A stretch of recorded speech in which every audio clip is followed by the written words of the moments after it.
Those shocking moments at the Capitol playing out in front of our eyes and making their way into U.S. history.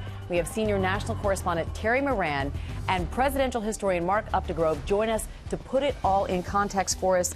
Gentlemen, thanks for being with us. We certainly appreciate it. Sure. And so we're going to start. You want to start, Amy? Well, you go ahead, Robin. Go ahead. All right, Mark, I know this is so unprecedented. We've been talking about it all morning long. We have not seen anything like this since the Civil War.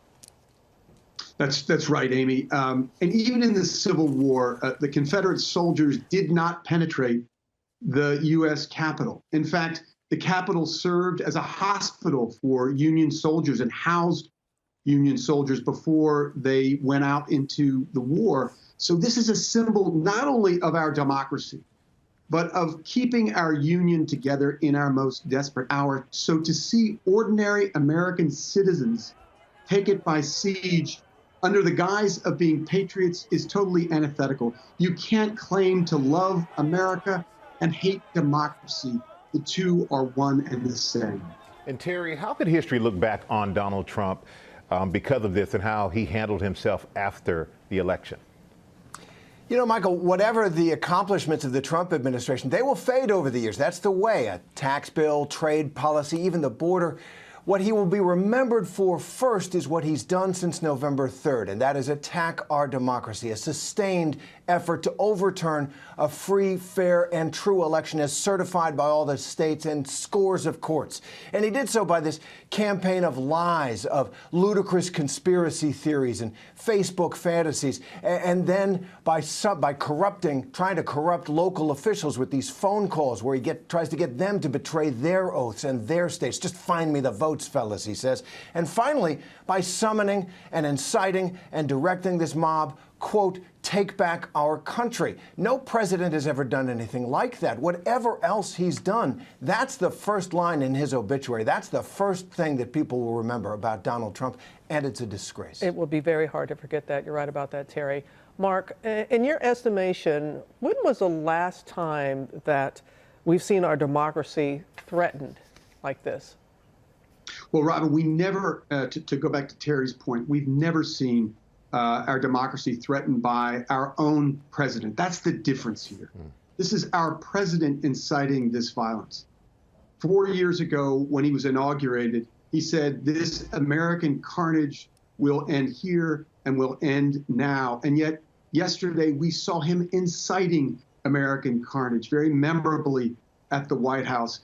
Franklin Roosevelt, when our nation was attacked by the Japanese in World War II, said it was a day which will live in infamy. When we look back at January 6, 2021, it will be seen as a day that lives in infamy, and because of the actions of our own president. Yeah, and Terry, you just called those actions, as many have, disgraceful. Some might say appalling. How do we as a nation come back from something like this? It's a long road and a hard one. First, accountability, for sure. As Governor Christie was talking, we need to track down the people who did this, and they need to face the law, as they should. Accountability for President Trump, what that looks like is very, very difficult to say, but I think there will be serious discussions in his cabinet, in the Congress, and in law enforcement offices around the country. But then, even beyond that, we need to kind of contain this. Countries can get in the habit of rejecting democracy. I think that's what was so horrifying around the world when people watched these scenes. Look, Americans have had protests, lots of them. They've all had substantive battle cries, though, right? End the war, the Vietnam War, or justice for all Americans, black and white, or protect the unborn, whatever. What was the battle cry out there? It was one word, Trump. Fight for Trump, they chanted. This was a rejection of democracy itself, and that is a virus that can be caught by democracies and is very difficult to contain. It needs to be stomped out as quickly as possible. Wow. Well, Terry Moran, Mark Updegrove, we certainly appreciate both of your perspectives on this very unprecedented situation. We appreciate it. Thanks, Amy. Well, hey there, GMA fans. Robin Roberts here. Thanks for checking out our YouTube channel. Lots of great stuff here. So go on, click the subscribe button right over here to get more of awesome videos and content from GMA every day, anytime. We thank you for watching, and we'll see you in the morning on GMA.